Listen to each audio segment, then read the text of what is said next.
4 pessoas jantam na mesma mesa. Horas depois, 3 lutam para respirar num hospital. A 4ª já está morta. E eu não vou facilitar. Hoje você entra num caso sem trilha de suspense fabricada, sem pista destacada em vermelho, sem ajuda elegante. Tudo será mostrado. Organize sozinho ou perca. Se gosta de testar o próprio raciocínio contra um caso realista, curta o vídeo e acompanhe o canal. Agora começa a competição. Eu vou apresentar exatamente o que existe: laudos toxicológicos, registros de compra, histórico de chamadas, falas dos sobreviventes, horários, objetos, lacunas, contradições. Não espere que eu aponte o culpado com a mão. Qualquer pessoa com lógica básica deveria chegar nele antes do final. A pergunta é: você chega? A família Montenegro tinha 4 pessoas naquela casa: Ricardo, o pai; Helena, a mãe; Lucas, o filho mais velho; Sofia, a caçula. No domingo à noite, os 4 jantam em casa. A 1h12, a ambulância é chamada. A 2h04, Ricardo Montenegro morre na emergência. Os outros 3 sobrevivem. Náusea, suor frio, dificuldade respiratória, tremor, pupilas alteradas. O laudo fala em intoxicação aguda por composto organofosforado. Pare um segundo. Agora observe isso. Os 4 foram intoxicados pela mesma substância, mas em concentrações diferentes. Ricardo recebeu a dose mais alta, isoladamente. Esse detalhe parece pequeno, mas não é. Se todos comeram a mesma refeição, por que a carga tóxica final se distribuiu de forma desigual? À primeira vista, isso parece explicar tudo. Talvez Ricardo simplesmente tenha comido mais.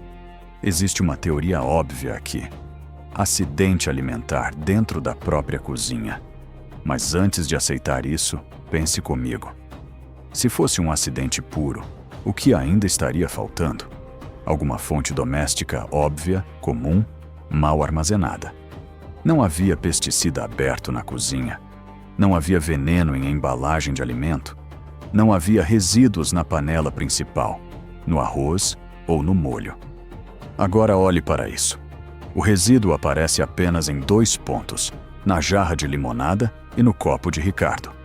Guarde esse detalhe. A jarra atinge todos. O copo empurra Ricardo para uma concentração acima da dos demais.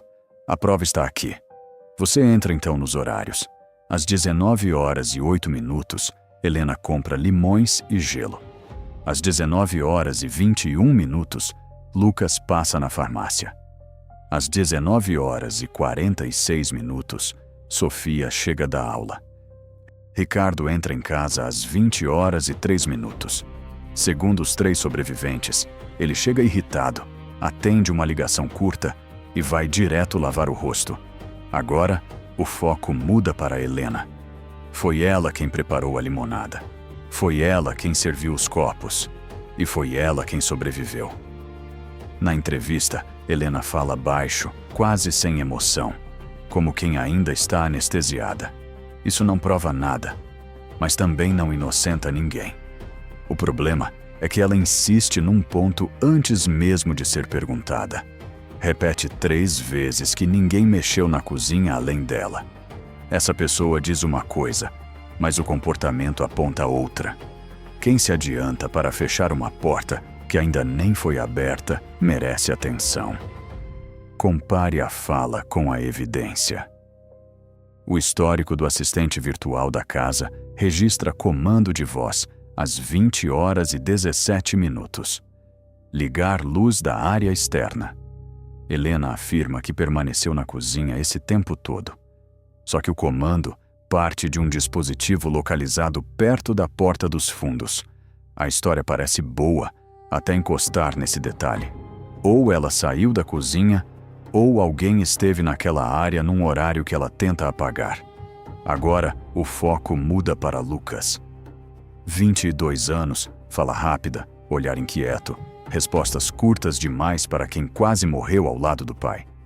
Lucas diz que passou na farmácia para comprar analgésico. O cupom mostra outra compra junto: colírio, pilha alcalina e uma garrafa de água. Até aí, nada. Mas pare um segundo. Agora observe isso. Na mochila dele, recolhida no hospital, havia cheiro forte de solvente industrial. A perícia testa o tecido. Nada de organo fosforado. Só traços de removedor. Isso parece desviar Lucas do centro. Mas não descarte ainda. Existe outra hipótese aqui.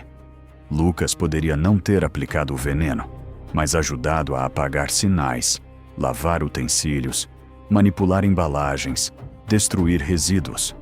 Se essa hipótese fosse verdadeira, o que ainda estaria faltando? Um comportamento coordenado com alguém da casa, uma ligação, uma mensagem, um encontro. E aí surge o registro telefônico. Às 18h52, Lucas liga para Ricardo. Duração: 11 segundos. Às 18h53, Ricardo liga para Helena. Duração: 51. Agora compare isso com o que foi dito. Helena disse que o marido chegou irritado por causa de trabalho. Mas a irritação começa antes. Você percebe a primeira reviravolta. Talvez o jantar não tenha criado o conflito. Talvez o jantar tenha sido usado para encerrar um conflito anterior. Agora, o foco muda para Sofia. 17 anos, única que vomitou ainda em casa, única que chamou socorro, única sem contradição aparente nos horários. É justamente por isso que ela pesa pouco no começo. E é exatamente aqui que muitos erram. Suspeitos limpos demais também precisam ser lidos. Sofia diz que não tomou a limonada inteira porque sentiu gosto estranho. A polícia anotou. Ninguém tratou a frase como chave. Agora olhe para isso. O copo de Sofia tinha marca de batom. Não. Sofia não usa. O dela era o único copo sem resíduo labial. Parece banal, mas não é. Se ela experimentou, fez careta e largou, porque o copo dela aparece quase vazio na mesa. A cena diz uma coisa, a fala diz outra. Ou Sofia bebeu mais do que lembra, ou alguém trocou os copos depois. Até aqui, tudo apontava para Helena por preparar a bebida. Então surge o detalhe que muda a investigação. As digitais no copo de Ricardo. Havia impressões de Ricardo, claro, mas também havia uma impressão parcial de dedo indicador de outra pessoa, sobreposta perto da base, recente demais. A parcial não fecha com Helena, não fecha com Sofia, fecha com Lucas. Agora você precisa rever o caso inteiro sob outra luz. Lucas insiste que mal tocou no lugar após sentar. Só que a digital dele aparece justamente num copo que, segundo ele, nunca encostou. O problema é que isso ainda não resolve tudo. Lucas poderia ter pego o copo depois do colapso, tentando ajudar o pai. Mas antes de aceitar isso, pense comigo. Se fosse ajuda, porque a impressão está na base e não perto da borda ou da alça, é aqui que a suspeita muda de peso. Quem segura na base costuma servir, posicionar ou trocar copos. Não socorrer alguém no pânico. Agora a prova fica mais dura. Registro de compra de 2 dias antes. Lucas adquiriu um pesticida agrícola em loja online usando CPF próprio. Ele diz que comprou para um amigo da faculdade que fazia estágio em agronomia. A história parece boa, até encostar no endereço de entrega. O produto foi entregue na portaria da Casa dos Montenegro às 15h11. Assinatura digital de recebimento: Helena. Agora compare versões outra vez. Ela disse que nunca viu veneno algum. O depoimento diz uma coisa, a entrega diz outra. É aqui que a versão começa a quebrar. Você poderia fechar em conluio entre mãe e filho. Seguro de vida, conflito familiar, ódio antigo. À primeira vista, isso parece explicar tudo. Só que então surge o detalhe ignorado no laudo gástrico de Ricardo.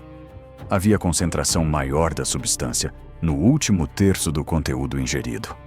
Guarde esse detalhe. Não foi só a jarra. Ricardo recebeu reforço depois dos primeiros goles. Alguém adicionou mais veneno diretamente ao copo. Quem teve chance? Helena serviu a limonada na cozinha. Sofia estava no banheiro. Ricardo atendia o telefone na sala. Lucas ficou sozinho na mesa. Essa é a janela que decide o caso. Menos de 90 segundos. Tempo suficiente para abrir, dosar, mexer e recolocar o copo exato. Helena mentiu sobre a entrega porque quis esconder a compra absurda do filho. Mas a mentira dela era proteção. A dele era execução. Lucas devia dinheiro. Sabia que o pai cortaria ajuda naquela noite e antecipou o confronto. Envenenou a jarra para diluir suspeita. Reforçou o copo para garantir. E a competição termina exatamente onde começou. Nas evidências, sem hierarquia. Quem organizou horários, concentrações, digitais e entrega viu o criminoso antes da revelação. O erro de Lucas não foi o veneno. Foi acreditar que, no caos de 4 corpos caindo, ninguém seria frio o bastante para contar copos.